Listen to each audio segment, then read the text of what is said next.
मेरे प्यारे दोस्तों, आज इस वीडियो में एसएससी सीएचएसएल के बारे में जानेंगे। लेकिन वीडियो को स्टार्ट करने से पहले आपसे रिक्वेस्ट है कि जल्द से जल्द चैनल को सब्सक्राइब कर दें, जिससे आगे आने वाले यूजफुल वीडियोस का नोटिफिकेशन आपको टाइम पर मिल जाए। चलो आइए वीडियो स्टार्ट करें। सबसे पहले जानेंगे कि एसएससी सीएचएसएल का फुल फॉर्म क्या है। एसएससी स्टाफ सिलेक्शन कमीशन यानी कर्मचारी चयन आयोग। CHSL combined higher secondary level examination यानी संयुक्त उच्च माध्यमिक स्तर परीक्षा। एसएससी के द्वारा सीएचएसएल का एग्ज़ाम हर साल एवरी ईयर करवाया जाता है। ये एक राष्ट्रीय स्तर की प्रतियोगी परीक्षा कम्पिटिटिव एग्ज़ाम है। 12th पास आउट कोई भी कंपटीटर ऑल इंडिया से इस एग्ज़ाम को दे सकता है। एसएससी सीएचएसएल के द्वारा सेंट्रल गवर्नमेंट के अंतर्गत विभिन्न डिपार्टमेंट में मिनिस्ट्रीज में पदों पर भर्ती की जाती है। अगर 12th पास आउट होकर गवर्नमेंट जॉब लेना चाहते हैं तो सेंट्रल गवर्नमेंट के किसी भी डिपार्टमेंट में तो एसएससी सीएचएसएल एग्ज़ाम आपको देना होगा।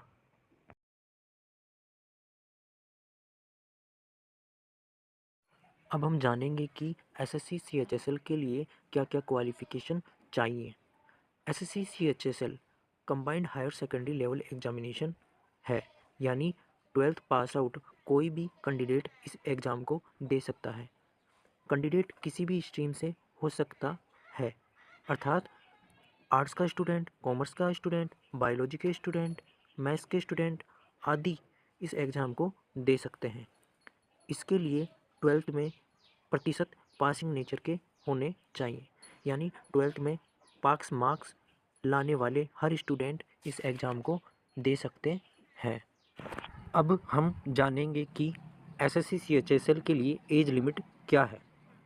एसएससी सीएचएसएल के लिए मिनिमम एज 18 ईयर और अधिकतम एज मैक्सिमम एज 27 ईयर है। यह जनरल कैटेगरी के कैंडिडेट्स के लिए है। अगर आप ओबीसी एनसीएल कैटेगरी से बिलोंग करते हैं तो आपको 3 वर्ष का एज रिलैक्सेशन मिलता है। अगर आप एससी एसटी कैटेगरी से बिलोंग करते हैं तो आपको 5 वर्ष का एज रिलैक्सेशन मिलता है।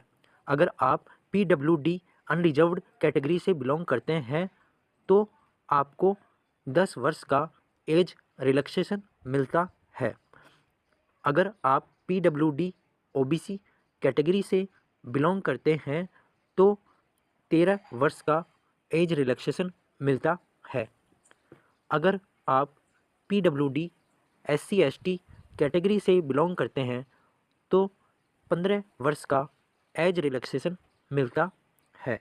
अब हम जानेंगे कि एसएससी सीएचएसएल के लिए एप्लीकेशन फ़ीस कितनी होती है। जनरल कैटेगरी और ओबीसी कैटेगरी के लिए 100 रुपया एप्लीकेशन फ़ीस होती है। सभी महिला कैंडिडेट्स के लिए और अन्य रिजर्व्ड कैटेगरीज के कैंडिडेट्स के लिए एप्लीकेशन फ़ीस माफ़ रहती है, अर्थात आपको कोई एप्लीकेशन फ़ीस नहीं देनी होगी अगर आप एससी एसटी से पीडब्ल्यूडी से बिलोंग करते हैं। अब हम जानेंगे कि एसएससी सीएचएसएल के लिए सिलेक्शन प्रोसीजर क्या है। एसएससी सीएचएसएल के पदों के लिए सिलेक्शन 3 चरणों में होता है, 3 स्टेप्स में होता है।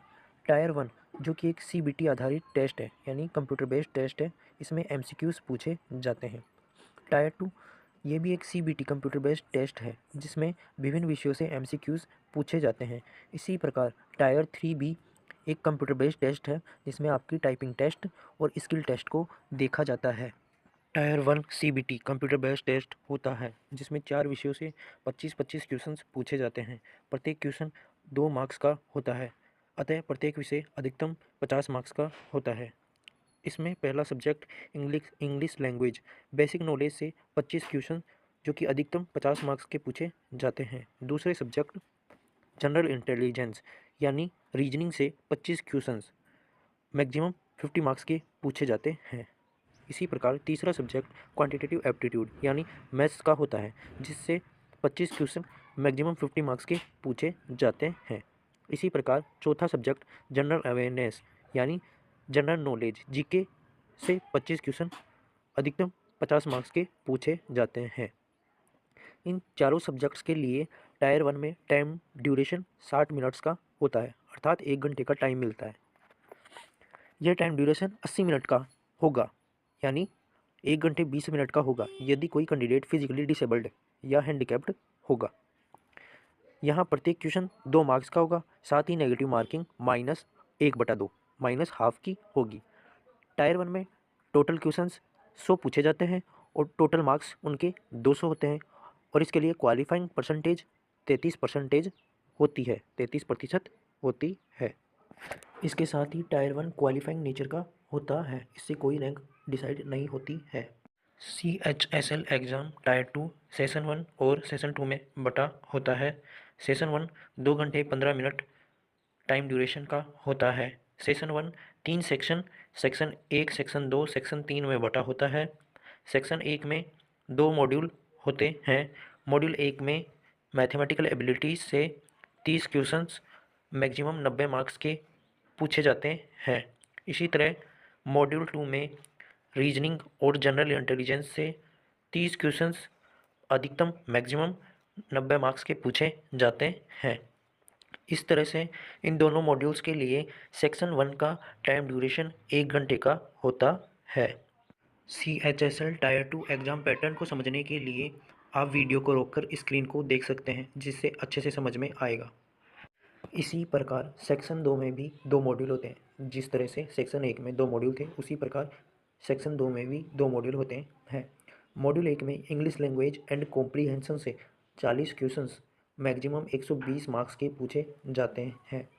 मॉड्यूल 2 में जनरल अवेयरनेस यानी जीके से 20 क्वेश्चंस मैक्सिमम 60 मार्क्स के पूछे जाते हैं।